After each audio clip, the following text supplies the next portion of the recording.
thanks for coming back to the channel. We want to say a big thank you to all our new subscribers and our old subscribers as well. We wanted to update you a bit. We've had a lot going on, as we said in the last video. Yeah. And we're both pretty exhausted. It probably shows, but we wanted to begin a series. Our stove broke. I was sitting in the boat.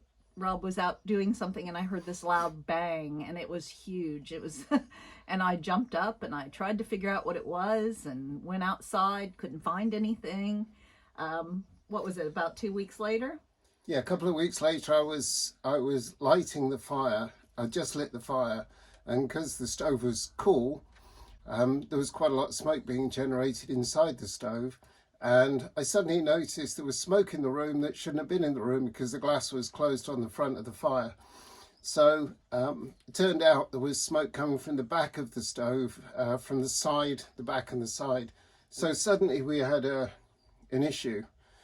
And what had happened, the platform holding the stove, the hearth, had actually collapsed at the back.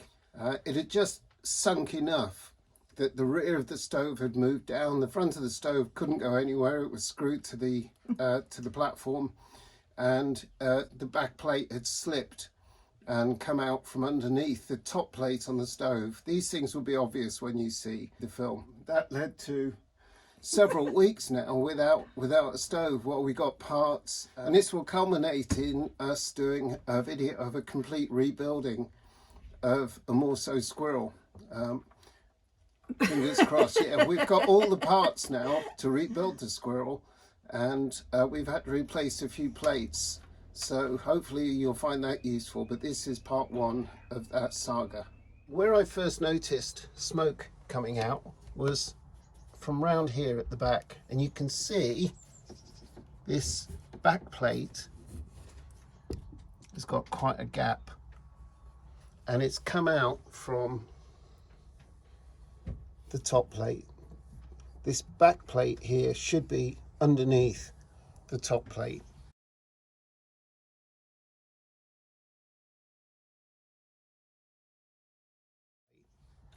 And I also noticed that the gap at the front of the stove was wider at the top than it was at the bottom.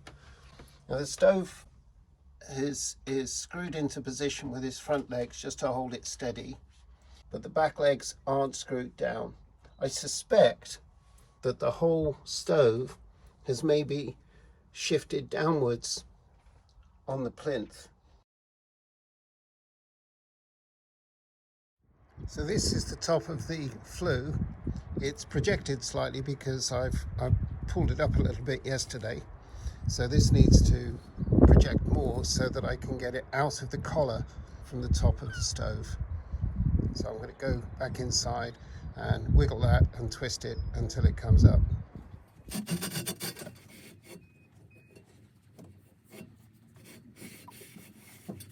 Now our flue has a slight bend. There was a joint made here in order to get this part able to go up straight. So whoever made the stainless flue has welded an additional section into this lower part, but we're getting there. This is the rope that's in the top. My main concern is getting the flue out, and I can't take the flue up through the ceiling because of the bend in the flue, so I'm going to have to find a way to support the flue before I can remove the stove. Now, as far as I can tell, all I have to do to get the stove moved is to remove this screw and this screw. But in order to make the stove as easy to move as possible, what I'm going to do is take as many of the plates off as I can, remove the door, which I think just lifts off.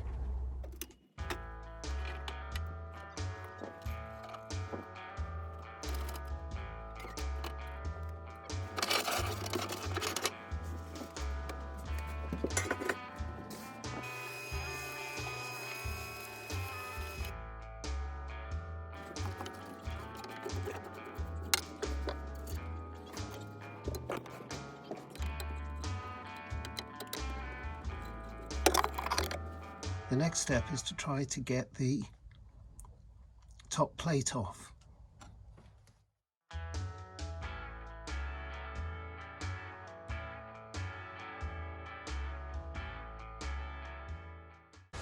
It's not terribly helpful. That's how the legs are held on, so I'm not sure if I'll find anything under there.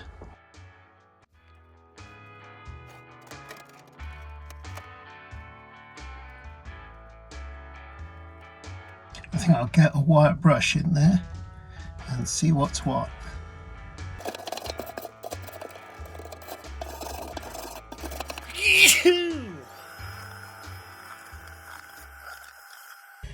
Well, it looks like the lugs are still intact, so I may be able to rescue this back plate and reseat it. And that will save me somewhere between 60 and £100.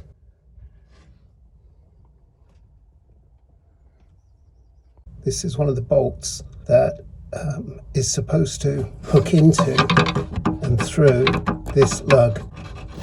So that's the top, that's at the top, and that's at the top. That one's come out, obviously. I think you also have to remove these down at the bottom, and these are a little bit more tricky to get to because they're inside here. So I've got to get down to this. That's a similar lug arrangement that we've got at the top. So that needs cleaning off, and somehow I've got to try and get those bolts out. That is pretty rusty, and I suspect these being at the bottom, these are probably going to be even worse. Oh well, have to give it a go. These here, have to undo these. That way the top can come off. I can realign all the panels and reassemble it once I've got new bolts. Well, not good news. These are the lugs at the top, which are intact. The lugs, which should be at the bottom, have rusted through completely, so it's going to need a new back plate, and if it needs a new back plate, I might as well replace the top plate as well, because I can't see much likelihood of success getting these bolts out. I may be able to get these out. It's not going to be easy. It may require some heat. Front lugs look okay.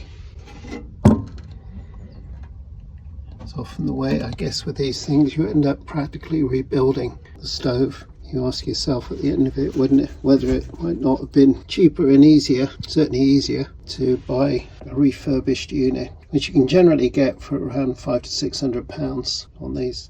We'll see what I can do. So more later. So thanks for watching. If you've got this far, we really appreciate it. And then if you hit the little bell, all of our future videos will be automatically notified to you. So that's going to be really helpful for us. That's crap as well, isn't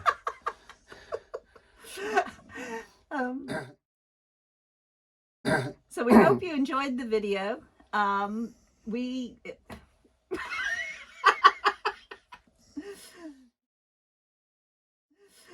So we hope you enjoyed the video, and thanks for watching to this point. If you enjoyed the video, be sure to hit the like button, and if you think it might be useful for anyone else that's having stove problems, go ahead and share it.